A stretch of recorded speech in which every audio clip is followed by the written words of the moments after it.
Bonjour et bienvenue dans cette vidéo grammaticale que nous consacrons aujourd'hui à un petit extrait du livre pour sortir au jour de Sen-Hotep.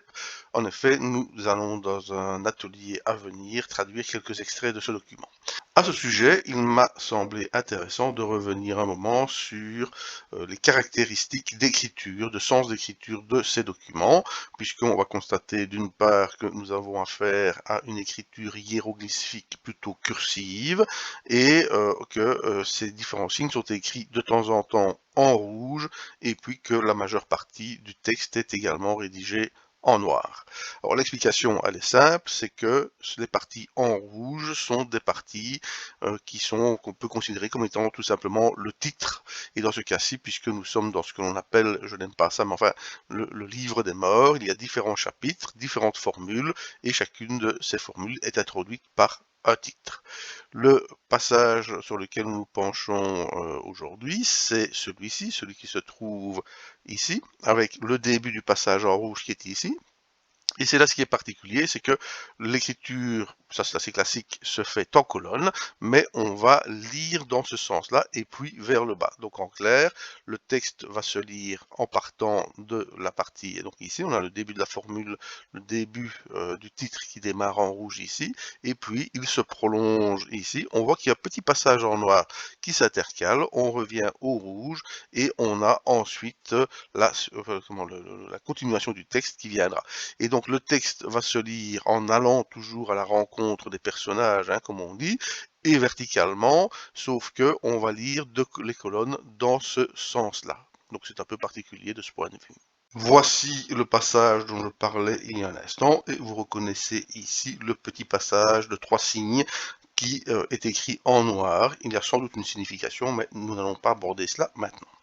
Pour ce qui est de découper le texte, on va le découper d'une manière tout à fait classique, en recherchant les points de calage, le petit trait qui est ici. Ce que je vais faire également, c'est dupliquer mon texte pour garder une vue sur le texte complet. C'est plus parlant comme ceci. Ensuite, bien, dans ces caractéristiques, j'ai ici, et je vois que j'en ai plusieurs exemplaires, j'ai des petites jambes, paires de jambes qui indiquent le mouvement. J'ai ici une divinité. Pareillement, j'en ai une qui est là-bas. Celle-ci est mise au pluriel. Et on a là en dessous une espèce de petite règle graduée. Je vous laisse chercher chez Gardiner de quoi il s'agit. Alors, nous allons donc continuer le découpage. Et on voit que ici, on a de nouveau des êtres humains complets et puis différents signes. Puisque nous sommes au milieu du texte, puisque nous avons le début du texte en rouge qui est ici, donc le début du titre, nous avons la certitude qui ici, nous avons bien le début d'un mot et puis ensuite les séquences. Ici, ce mot se termine par le petit trait.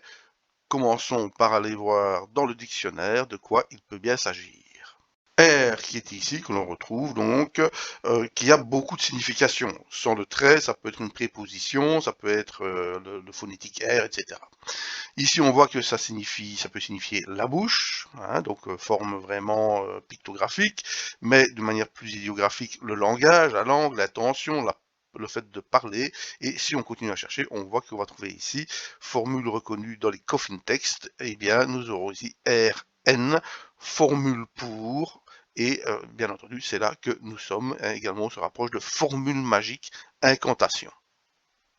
Ce qui nous permet de détecter une petite subtilité, et là on voit que J-sèche, lorsqu'on sépare les signes, nous les remet en noir, mais nous allons rectifier cela pas plus tard que tout de suite, en les remettant en rouge, voilà, et on a bien vu que c'était RN, formule pour, donc, hein, et on a donc le début de notre formule. Reste maintenant à translittérer notre texte pour pouvoir le traduire. Mais nous avons une formule pour un mouvement et puis ensuite d'autres mots et d'autres mouvements.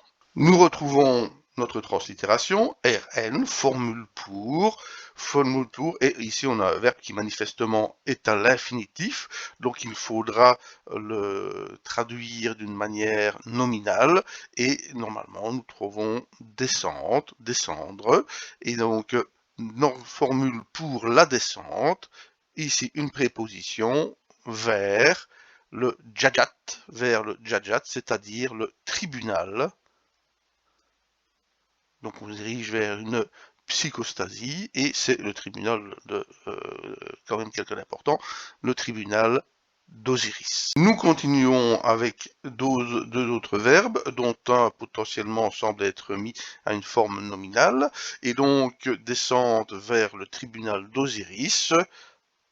Ensuite, nous aurons l'entrée, hop là, et sortie.